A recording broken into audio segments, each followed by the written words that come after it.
Seat correct ആക്കണം. ഈ seat നമുക്ക് കറക്റ്റ് ആയിട്ട് ക്ലച്ചും ബ്രേക്ക് ആക്സിലേറ്റർ, അതാണ് ക്ലച്ച് ബ്രേക്ക് ആക്സിലേറ്റർ. ഈ ഒന്നാമത്തെ ക്ലച്ച്, രണ്ടാമത്തെ ബ്രേക്ക്, മൂന്നാമത്തെ ആക്സിലേറ്റർ. ഈ ക്ലച്ചിന്റെ മുകളില് അഥവാ ക്ലച്ചിന്റെ അവിടെ ആയിരിക്കണം നമ്മൾ ഇടത്തെ കാല്. ഈ കാലെടുത്തിട്ട് ബ്രേക്കിന്റെ അവിടേക്ക് പോകരുത് കേട്ടോ. വലത്തെ കാലാണ് ബ്രേക്കും ആക്സിലേറ്ററും മാറി മാറി ചവിട്ടുന്നത്. അത് വി ഷേപ്പിൽ നമ്മൾ പോവാം, ഇങ്ങനെ വി ഷേപ്പ് കേട്ടോ, വി ഷേപ്പ് കേട്ടോ. അപ്പോൾ പിന്നെ ഇനി ചെയ്യേണ്ടത് നമ്മൾ ചവിട്ടാൻ പറ്റണം. ഒന്ന് ചവിട്ടിയൊക്കെ എത്തണ്ടോക്കെ, ക്ലച്ച് ചവിട്ടിയൊക്കെ. ക്ലച്ചാണ് പോകണട്ടോ ഫുള്ള്. പോകണില്ല. അപ്പോൾ നമ്മൾ കുറച്ച് എന്ത് ചെയ്യണം, സീറ്റ് മേടിക്കണം. ഇവിടെ നമ്മൾ ഇടത്തേക്കാളുടെ അടിയിൽ ഒരു ക്ലിപ്പ് ഉണ്ടാവും. ആ ക്ലിപ്പ് മെല്ലെ ഒന്ന് വലിക്കും. അവിടെ തന്നെ മെല്ലെ പൊക്ക്, മെല്ലെ മുന്നിക്ക് വെക്ക്, കുറച്ച് അതെ ഒന്നും കൂടി വാങ്ങി വെക്കും. ലേശം മുന്നിക്ക്. മതി നീ ചവിട്ടിയൊക്കെ ഓക്കെ അല്ലേ? നീ ബ്രേക്കും ചവിട്ടിയൊക്കെ. നീ ക്ലച്ചിന് ബ്രേക്കും കാല് വെച്ചോട്ടോ. ഓക്കെ അല്ലേ? നീ സീറ്റ് വലിച്ചിട്ട് രണ്ടാമത്തെ സീറ്റ് വലിക്കും.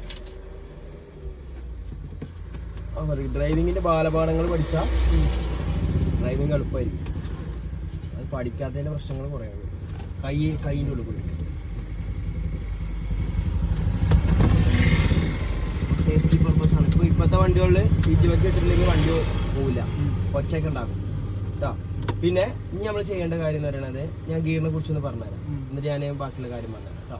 ക്ലച്ച് ഫുള്ള് ചവിട്ടെ, ഗിയർ മാറ്റുമ്പോൾ ക്ലച്ച് ചവിട്ടണം. നമ്മൾ ബൈക്കിന്റെ സിസ്റ്റം ഉണ്ടല്ലോ, നമുക്ക് റെഡിയാക്കാം. ഓക്കെ, ഫസ്റ്റ് എന്ന് പറഞ്ഞു കഴിഞ്ഞാൽ നല്ലോണം ചാരുക മേലേക്ക്. ഓക്കെ, ചാരിട്ട് നിന്നോ ഫസ്റ്റ്ക്ക്. സെക്കൻഡ് എന്ന് പറഞ്ഞാൽ നല്ല ചാരിട്ട് താഴത്തേക്ക്. ഓക്കെ, തേർഡ് എന്ന് പറഞ്ഞാൽ ഇവിടെയാണ്. അപ്പൊ ബലം ഒന്നും പിടിക്കരുത്, സാവധാനം ജസ്റ്റ് ഒന്ന് എന്ത് ചെയ്യാം, ന്യൂട്രലിലേക്ക് വരിക, എന്നിട്ട് മേലേക്ക് ഇട്ടാ ന്യൂട്രൽ. ഈ സെന്റർ ഭാഗമാണ് ന്യൂട്രൽ എന്ന് പറയുന്നത്. നേരെ ഈ തേർഡിന്റെ നേരെ അടിയിലാണ് ആരെയും ഫോർത്ത്. എല്ലാത്തിനും കുറച്ച് ഇപ്പൊ ഫോർത്തിൽ അടക്കണം. ജസ്റ്റ് മേലേക്ക് ഇട്ട് കഴിഞ്ഞാൽ ന്യൂട്രലാണ്. ന്യൂട്രൽ ഈ തല മുതൽ ആ തലവരെ എന്തുണ്ട്, ന്യൂട്രൽ എന്ന് പറയുന്ന ഈ പോയിന്റ് ഉണ്ട്. ഇത്ര ഭാഗം അത് സെന്ററിലായിരിക്കും. ഇപ്പൊ മുകളിലാണെങ്കിൽ ന്യൂട്രൽ അവിടെ ആയിരിക്കും, താഴെ ആയിരിക്കും. ഓക്കെ, താഴെയാണെങ്കിൽ ന്യൂട്രൽ കുറച്ച് മുകളിലായിരിക്കും കേട്ടോ. 3 2 ന്യൂട്രലാക്കിയിട്ട് പിന്നെ അടിയിലേക്ക് വരുന്നു കേട്ടോ. പിന്നെ നമ്മള് സീറ്റ് ബെൽറ്റ് ഇത് കാര്യങ്ങളൊക്കെ റെഡിയാക്കി അല്ലേ. ഇനിയിപ്പോ വണ്ടി ഓൺ ആക്കിയിട്ടൊന്നുമില്ല. അതിന് മുന്നേ 2 മിറേഴ്സ് ബാക്കിൽ കാണുന്ന രീതിയിലും സെറ്റ് ചെയ്ത. ബാക്കിൽ കാണാന്ന് പറഞ്ഞു കഴിഞ്ഞാല് നമ്മള് ബാക്കിന്റെ ഡോർ ഉണ്ടല്ലോ, ഈ ഡോറിന്റെ അവിടുന്ന് മുതൽ ബാക്ക് ഫുൾ ആയിട്ട് നമുക്ക് കാണണം. ഓക്കെ, അപ്പൊ നമ്മൾ റോഡിൽ നിന്ന് ഇറങ്ങി നിൽക്കണം. അപ്പൊ റോട്ടിക്ക് വെക്കരുത്, കുറച്ചുകൂടി ഉള്ളിക്കാക്കാം. നമ്മളെ ഡോറിന്റെ അവിടുന്ന് മുതൽ കുറച്ചുകൂടി ഉള്ളിക്ക് പോവാം, കുറച്ചുകൂടി. നമ്മളെ ബാക്ക് സൈഡ് നമുക്ക് കാണും. ഓക്കെ, അതേപോലെ ഇവിടെ കേട്ടോ. ഇപ്പൊ കാണില്ല.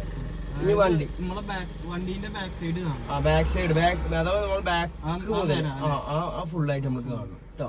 ഓക്കെ, ഇനി എന്ത് ചെയ്യാ, ക്ലച്ചും ബ്രേക്കും ചവിട്ടെ, രണ്ടും ചവിട്ടും. ബ്രേക്കും ചവിട്ടെ, ക്ലച്ച് ചവിട്ടാ. ഞാൻ ചവിട്ടിക്കണം, ക്ലച്ച് ചവിട്ടെ, ബ്രേക്കിൽ കാലൊക്കെ. വണ്ടി സ്റ്റാർട്ട് ചെയ്തോ. രണ്ട് തിരിവാണ് കേട്ടോ. 1 മതി കല്ലുണ്ട്, ഓണാണ്. ഓക്കെ, ഇനി നീ ചെയ്യേണ്ടത് ഫസ്റ്റ് ഗിയർ കിട്ടാ നോക്കട്ടെ. ഗിയർ നോക്കി ഇതിപ്പോ ന്യൂട്രൽ ഉണ്ടോ, ഫ്രീ ആയിരിക്കും ഫസ്റ്റ് ഇങ്ങനെ. ഓക്കെ, സെക്കൻഡ് പറഞ്ഞാൽ നല്ല ചാരിട്ട് തായിരിക്കും. സെക്കൻഡ്. തേർഡ് എവിടെയാ, എല്ലാം വന്നിട്ട് അങ്ങോട്ട് മെല്ലെ മെല്ലെ. തേർഡ് വെച്ചിട്ടാ. ഫോർത്ത് ന്യൂട്രൽ ആക്കെ. ഫിഫ്ത്ത് ഇപ്പൊ ആവശ്യമില്ല, ഫസ്റ്റ് ഇടേ. ഓക്കെ, ഞാൻ ബ്രേക്ക് താത്ത്, കൈയെടുത്ത് ഹാൻഡ് ബ്രേക്ക് താത്ത്, പ്രസ് ചെയ്ത് താത്ത്. ഓക്കെ, ഇനി പറയണ കാര്യം ശ്രദ്ധിച്ച് കേട്ടോ. അതൊക്കെ വിട്ടോ, അത് കഴിഞ്ഞു അതിന്റെ പരിപാടിയൊക്കെ. ഇനി ഇൻഡിക്കേറ്റർ എന്ന് പറഞ്ഞാൽ ഈ സാധനം താഴ്ത്തിക്ക് ഇട്ടാ റൈറ്റ്. ഓക്കെ, അത് ബ്രേക്ക് ഔട്ട് ആയിട്ടാണ്. ഇനി മേലേക്ക് തട്ടിയാ ലെഫ്റ്റ്. കത്തനുണ്ട് ചാടെ കണ്ടോ. അഥവാ മേലേക്ക് തട്ടിയാ റൈറ്റ്, മേലേക്കിടെ റൈറ്റ്, താഴ്ത്തിക്കിടെ ലെഫ്റ്റ്. ഓക്കെ, ഇത്രേ ഉള്ളൂ. നിർത്ത ഓട്ടോമാറ്റിക് നിന്നോളൂ. നിന്നിട്ടില്ലെങ്കിൽ ജസ്റ്റ് നടുക്കും തട്ടി കൊടുത്താൽ കേട്ടോ. ഇനി മെല്ലെ ക്ലച്ച്. ഓക്കെ, ഹാഫ് ക്ലച്ച് എന്ന് പറയാൻ. ഓക്കെ, ഒരു സൗണ്ട് ഒക്കെ വരും. ഇതാണ് ഹാഫ് ക്ലച്ച്. ഫുള്ള് പിടിയില്ല, അവിടെ ചവിട്ടി പിടിക്കണം. ഇനി ബ്രേക്കിൽ നിന്ന് ഫുള്ള് കാലെടുക്കേ. ഇൻഡിക്കേറ്റർ ഇട്ടോ, ഇൻഡിക്കേറ്റർ ഇട്ടേ, മറക്കണ്ട. താഴത്തേക്ക് നമ്മള് റൈറ്റിക്കല്ലേ കയറണേ. കണ്ണാടി നോക്കാം, വണ്ടികൾ വരുന്നുണ്ടോ നോക്കേ. എന്നാ പോട്ടെ. ഇനി മെല്ലെ ക്ലച്ചിന് വിട്ട് കൊടുക്കേ. അതിനനുസരിച്ച് ആക്സിലേറ്റർ ലേശം കൊടുക്കേ. ബാക്കിയൊക്കെ ഞാൻ റോട്ടിൽ നിന്ന് പറഞ്ഞുതരാം. ബ്രേക്കിന് വിടറാ, ആക്സിലേറ്റർ ക്ലച്ച് വിടെ. അത്രയും വേണ്ട. ഇത് പിടിക്കേ, ഷെയറിങ് പിടി. ക്ലച്ചിന് ഫുള്ള് വിടെ, ഇത് ഫുള്ള് വിടാം.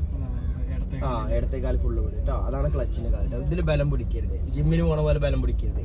ഓക്കെ, ഫ്രീ ആക്കി പിടിക്കുക. ആക്സിലേറ്റർ കൊടുക്കുക ലേശം കൂടി. നമ്മളെപ്പോഴും നമ്മളെ ചെസ്റ്റിന്റെ നേരെയുള്ള ഇതിലാണ് പിടിക്കേണ്ടത് കേട്ടോ. ചെസ്റ്റിന് നേരെ പിടിക്കുക. പിന്നെ നീ വേറൊരു കാര്യം കൂടി ശ്രദ്ധിക്കണം, ആക്സിലേറ്ററിന് കാലെടുക്കുക.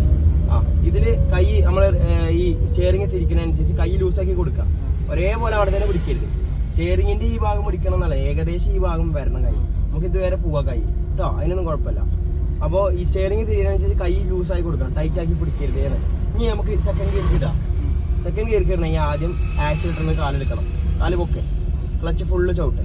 ഇനി സെക്കൻഡ് കിട്ടാം, നല്ല ചവിട്ടുക. ഇനി ക്ലച്ച് സെക്കൻഡ് കിട്ടാം, ചാരിട്ട കേട്ടോ.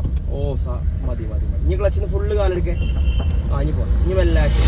അപ്പോൾ വണ്ടി ബ്രേക്കിന് വിടുക.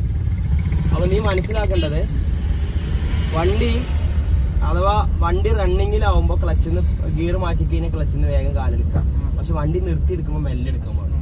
അത് എപ്പോഴും ഓർമ്മ വേണം. ഗിയർ മാറ്റുമ്പോൾ ആക്സിലേറ്ററും കൊടുക്കരുത്.